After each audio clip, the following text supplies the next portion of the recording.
Hello everyone and welcome back to this amazing series of DBMS. आज के video में हम देखने वाले हैं कि कोई स्टेटमेंट को डिलीट कैसे करना है, कोई रिकॉर्ड को डिलीट कैसे करना है। ठीक है, और लेकिन स्टार्ट करने से पहले अगर आपने चैनल को सब्सक्राइब नहीं किया है तो जल्दी से जाके चैनल को पहले सब्सक्राइब कर दो। इससे रिलेटेड नोट्स और प्रैक्टिस क्वेश्चन मैंने ऑलरेडी डिस्क्रिप्शन में दे रखे हैं, तो सेशन के एंड में अगर आपको लगता है कि मुझे और प्रैक्टिस की ज़रूरत है इस पर्टिकुलर टॉपिक की, तो आपको वो डिस्क्रिप्शन में मिल जाएंगे। तो चलिए शुरू करते हैं। प्रीवियस सेशन में हमने देखा था कि कैसे कोई टेबल को क्रिएट करना है, कैसे टेबल के रिकॉर्ड्स को रीड करना है, शो कैसे करना है टेबल को, एज वेल एज कि किसी एलिमेंट को अपडेट कैसे करना है, ये भी हमने देखा था। लेकिन आज का जो एजेंडा है वो है हमारा D for deleting the statement. तो सॉरी, डिलीटिंग द रिकॉर्ड। तो अब ये डिलीट अगर आपको करना है, आपको डिलीट स्टेटमेंट यूज करना पड़ेगा। अब डिलीट स्टेटमेंट क्या करता है? डिलीट स्टेटमेंट भैया आपका रिकॉर्ड डिलीट करता है। बेसिक सी बात है, नाम में ही उसका डेफिनेशन दिया हुआ है। लेकिन और अच्छी अंडरस्टैंडिंग के लिए हम जाते हैं सिंटैक्स के पास और सिंटैक्स के थ्रू इसे समझते हैं। सिंटैक्स में जैसे आप देख सकते हो कि यहाँ पे आपको एक डिलीट नाम का कीवर्ड यूज करना पड़ेगा, उसके बाद आपको फ्रॉम नाम का भी कीवर्ड यूज करना पड़ेगा, क्योंकि डिलीट करना है। लेकिन भाई साहब कहाँ से डिलीट करना है ये भी तो बताओ। और उसी के साथ आपको बताना है टेबल का नाम, कि इस पर्टिकुलर टेबल से हमें रिकॉर्ड डिलीट करने हैं। इसके बाद सबसे इंपॉर्टेंट चीज है जो कि है वेयर क्लॉज, आपको मेंशन करना जरूरी है, क्योंकि अगर आप ये वेयर क्लॉज नहीं लिखते हो तो मैं जल्दी आपको बताऊंगा क्या होता है। अगर वेयर क्लॉज नहीं लिखते हो तो उस टेबल के सारे रिकॉर्ड्स ऑटोमेटिकली डिलीट हो जाते हैं। मान लो आपकी प्लेसमेंट हो गई है किसी कंपनी में और पहले ही दिन आपने कंपनी की लगा दी है सारे रिकॉर्ड्स डिलीट करके, तो प्रमोशन तो भूल जाना, जो नौकरी मिली है वो भी चली जाएगी। नाउ एनीवेज, तो याद रखना है कि वेयर क्लॉज जो है वो आपको हमेशा यूज करना है जब भी आप कोई रिकॉर्ड डिलीट करते हो। तो अब कैसे यूज करना है, क्या यूज करना है, हम जरूर बताएंगे आपको, लेकिन प्रैक्टिकली हम इसको करके देखेंगे। इसके लिए मैंने ऑलरेडी जो प्रीवियस वीडियोस में हमने एग्जांपल लिए थे, वो उस रिलेटेड मैंने एक टेबल क्रिएट करके रखा है। हमारे पास टेबल है जिसमें आईडी, नेम और प्राइस, ये हमारे फील्ड्स है, ये कॉलम्स है, और उसमें 3 रिकॉर्ड अभी फिलहाल स्टोर है। अब मान लो कि यहाँ पे एग्जाम्पल में हम 3 तरीके के एग्जाम्पल देखेंगे। सबसे पहला एग्जाम्पल कि कोई सिंगल रिकॉर्ड कैसे डिलीट करना है, जिसका सिंटैक्स आपने अभी जस्ट गो थ्रू किया है कि आपको डिलीट लिखना है, फ्रॉम लिखना है, टेबल नेम लिखना है और फिर वेयर कंडीशन लिखनी है। मान लो यहाँ पे टेबल में ये फर्स्ट रिकॉर्ड जो है, this is the record I want to delete, the mouse वाला। Okay, let's figure it out कि कैसे करना है। तो जैसे सिंटैक्स में दिया गया है वैसे ही हम लिखेंगे। मान लो सबसे पहले आ गया हमारा डिलीट कीवर्ड, उसके बाद आ गया हमारा फ्रॉम कीवर्ड, और उसके बाद आपको टेबल का नाम लिखना है। हमारे टेबल का नाम यहाँ पे आप देख सकते हो प्रोडक्ट्स है, तो सबसे पहले मैं प्रोडक्ट्स लिख दूंगा।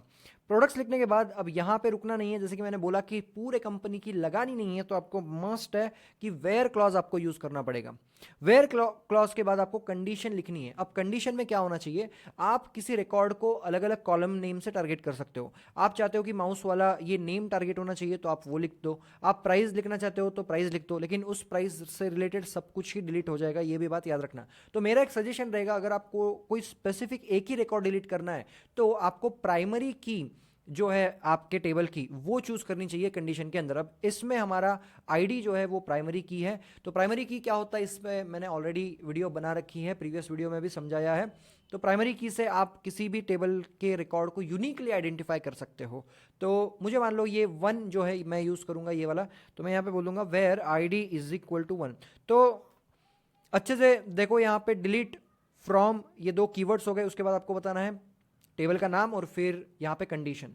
ये लिखने के बाद जैसे ही मैं प्रोग्राम को रन कर देता हूँ, आप देख सकते हो प्रोग्राम रन हो चुका है। और अगर मैं वापस से यहाँ पे इसको शो टेबल पे क्लिक करता हूँ तो आप देख सकते हो फर्स्ट आईडी हमें दिखाई नहीं दे रहा है, माउस नाम का पूरा रिकॉर्ड डिलीट हो चुका है। तो इस तरीके से आप स्टेटमेंट यूज कर सकते हो डिलीट, कोई भी रिकॉर्ड डिलीट करने के लिए। अब जैसे कि मान लो आपको लगानी ही है लंका कंपनी की, आपने डिसाइड ही कर लिया है कि भाई इस कंपनी ने मेरे को हायर करके गलती ही कर दी है, तो ये दूसरी चीज आपको करनी है, मतलब करना नहीं है ऐसे, I will not recommend at all. लेकिन काम कैसे करता है, मान लो आपको किसी टेबल में के सारे रिकॉर्ड डिलीट करने हैं, तो वो कैसे आप कर लोगे।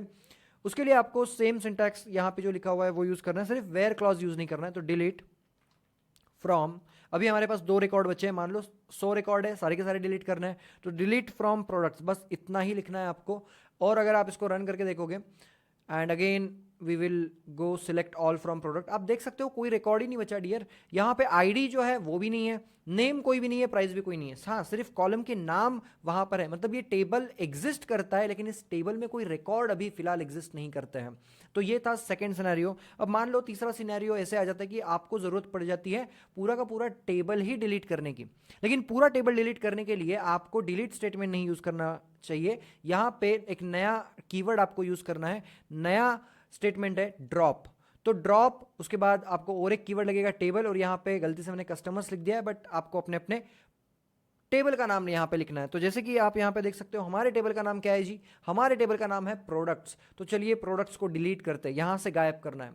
इसके पहले हमने क्या किया, सिर्फ रिकॉर्ड्स डिलीट किए, अब हमें पूरा का पूरा टेबल ही उड़ा देना है। मतलब ये जो कॉलम्स दिख रहे हैं ना, ये भी नहीं दिखना चाहिए, यहाँ टेबल के नीचे कोई टेबल भी नहीं दिखना चाहिए। तो उसके लिए मैं यूज करूंगा ड्रॉप, उसके बाद टेबल एंड टेबल का नाम है जी हमारा products. And if I try to run this, ये प्रोग्राम रन हो गया है, लेकिन आप देखो यहाँ पे लेफ्ट साइड में पहले टेबल दिख रहा था प्रोडक्ट्स, अब सिर्फ डेमो नाम का टेबल बचा है, दूसरा हमें प्रोडक्ट्स नाम का टेबल दिखाई नहीं दे रहा है। अब इससे रिलेटेड जो भी प्रैक्टिस क्वेश्चन अगर आपको करने हैं तो उसकी लिंक और नोट्स की भी लिंक मैंने डिस्क्रिप्शन में दे दी है, वहां पे जाके आप इसकी बहुत सारी प्रैक्टिस कर सकते हो। वीडियो अच्छा लगा तो जरूर लाइक करना, कमेंट करके बताना वीडियो कैसा लगा, और कमेंट में ये भी बताना कि आपने कौन से दिन पे ये वीडियो देखा है।